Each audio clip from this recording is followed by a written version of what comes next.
Hello and welcome again. আজকে আমরা যাব আরকে বিচে। তা এখন আমি রয়েছি দ্বারকানগরে। সেখান থেকে নিয়ে নিয়েছি একটা র্যাপিডো এবং চলেছি আরকে বিচের দিকে। আপনারা যদি দ্বারকানগরে থাকেন এখান থেকে আপনারা অটো কিংবা বাসও অ্যাভেল করতে পারেন, কিন্তু আমি র্যাপিডোটা নিলাম এই কারণেই যাতে আপনাদেরও একটু শহরটাকে ঘুরিয়ে দেখা যায় সেই কারণে। তাই চলুন ঘুরে দেখি আজকের বিশাখাপত্তনম শহর in daylight, Dwarakanagar to RK beach. চলুন ঘুরে দেখি। কি অসাধারণ একটি শহর! যেদিকে তাকাবেন সেদিকে তাকিয়ে আপনার মন ভালো হয়ে যাবে এবং ভালো হতে বাধ্য। দেখুন কত সুন্দর সাজানো, ওয়েল অর্গানাইজড একটি শহর। সুন্দর দোকানপাট, ঝকঝকে তকতকে রাস্তাঘাট, কি দারুণ নয়? সাথে সুন্দর ওয়েদার। আমরা চলেছি আরকে বিচের উদ্দেশ্যে। সাথে থাকুন, ভালো লাগবে অবশ্যই। এখানে না মানে লোকাল বাস তো নেই, প্রচুর অটো। এই যে লাল এবং সরি এই যে হলুদ আর কালো যে অটোগুলো দেখতে পাচ্ছেন, এই অটোগুলো এখানে প্রচুর থাকে। সব জায়গায় যাওয়ার জন্য অ্যাভেলেবেল অটো পেয়ে যাবেন। আর নির্দিষ্ট রুটে এবং সবকটা রুটেই চলে, সেটা হচ্ছে গভর্নমেন্ট বাস। ফ্রিকোয়েন্ট যথেষ্ট ভালো। প্রত্যেকটা বাঁকে, প্রত্যেকটা রাস্তায় আপনি ভাইজ্যাগকে নতুন করে আবিষ্কার করবেন। কোথাও একটু আপনি দেখতে পাবেন না যে ভাইজ্যাগ এখানে অপরিষ্কার রয়েছে। মেনলি ওপেন রোডে, বাই লেনে একটু আধটু যদিও বা থাকতে পারে, কিন্তু ওপেন রোডে একদম নিট অ্যান্ড ক্লিন, ফরেন সিটির মতন ভাইজ্যাগ আপনাকে ফিল দেবে। আর অন্ধ্রপ্রদেশ গভর্নমেন্ট ভাইজ্যাগটাকে তাদের মেইন ফোকাস করছে, কারণ আমরা সবাই জানি অন্ধ্রপ্রদেশের সিটি মানে ক্যাপিটাল সিটি ছিল হায়দ্রাবাদ। সেটা এখন তেলেঙ্গানা স্টেটের আন্ডারে হায়দ্রাবাদ চলে গেছে। হায়দ্রাবাদকে অন্ধ্রপ্রদেশ গভর্নমেন্ট অনেক সুন্দর করে সাজিয়েছিল, নিজের মতো করে আইটি হাব বানিয়েছিল, কিন্তু সেটা এখন তেলেঙ্গানার আন্ডারে। তো এখন অন্ধ্রপ্রদেশ গভর্নমেন্টের ফোকাস হচ্ছে এই ভাইজ্যাগটাকে নতুন করে সাজিয়ে অনেক ডেভেলপ করে তোলা। এবং দেখুন সেটার প্রসেস অলরেডি শুরু হয়ে গেছে। গুগল এই ভাইজ্যাগে প্রায় 15 বিলিয়ন ইনভেস্ট করছে তাদের ডেটা হাব সেন্টার করার জন্য, এবং মাইক্রোসফট বলুন আরও যা যা বড় বড় আইটি কোম্পানি আছে সব ভাইজ্যাগে ইনভেস্ট করছে। শহরটাকে ঘুরুন, দেখুন আমার সাথে। অসাধারণ একটি শহর, মানে এই শহর আপনাকে ডিসঅ্যাপয়েন্ট করবে না। অ্যাজ এ ট্যুরিস্ট বলুন বা যাই বলুন, আমি ঘুরতেও এসেছি, শহরটাকে দেখতেও এসেছি, শহরটাকে জানতেও এসেছি। আমার তো ভাইজ্যাগ দারুণ লাগে, দারুণ, এক কথায় অসাধারণ।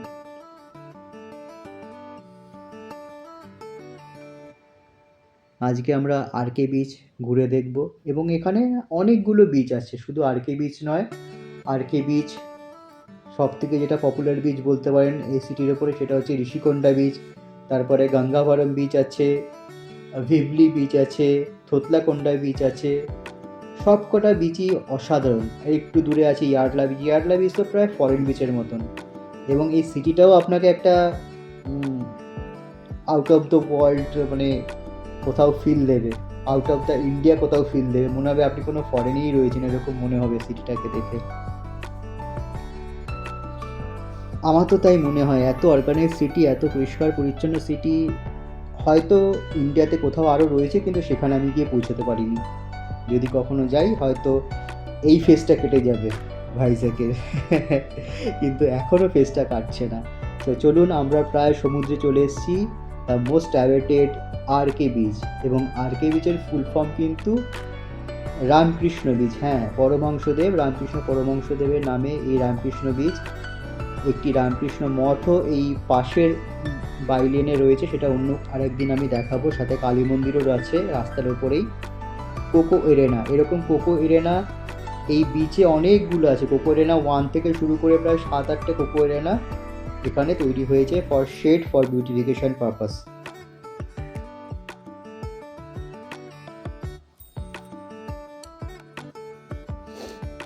তা চলুন এটা হচ্ছে ওই যে দূরে টিলাটা দেখা যাচ্ছে ডান দিকে, ওই ডান দিকে টিলা থেকে শুরু করে বাঁদিকে অনেক দূর পর্যন্ত আরকে বিচ বিস্তৃত।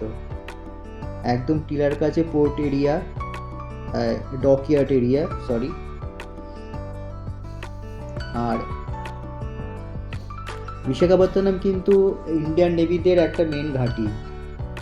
আর এখানে মাঝে মধ্যেই ইন্ডিয়ান নেভিরা তাদের অনেক রকম অ্যাক্টিভিটিস করে থাকে এই বিচে, মাঝে মধ্যেই দেখা যায়।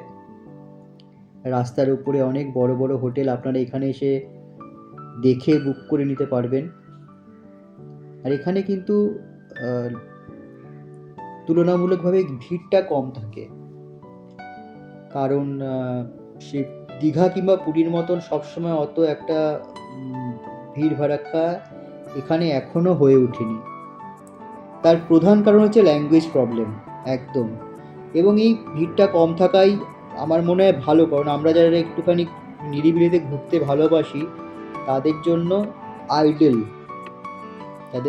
আইডেল, ভাইজ্যাক। কি সুন্দর বীচ দেখুন, আর সুন্দর জল। এইটা কিন্তু অবশ্যই বঙ্গোপসাগর, বে অফ বেঙ্গল। কিন্তু এই বে অফ বেঙ্গলই যখন বাংলায় রয়েছে তখন কিন্তু জল একদম ঘোলাটে, দীঘার জলে এখন চান করা যায় না। সেটাই যখন পুরীতে আসছে জলটা অনেক পরিষ্কার হয়ে যাচ্ছে, আবার সেটাই যখন ভাইজ্যাকে তখন জলটা আরও স্বচ্ছ।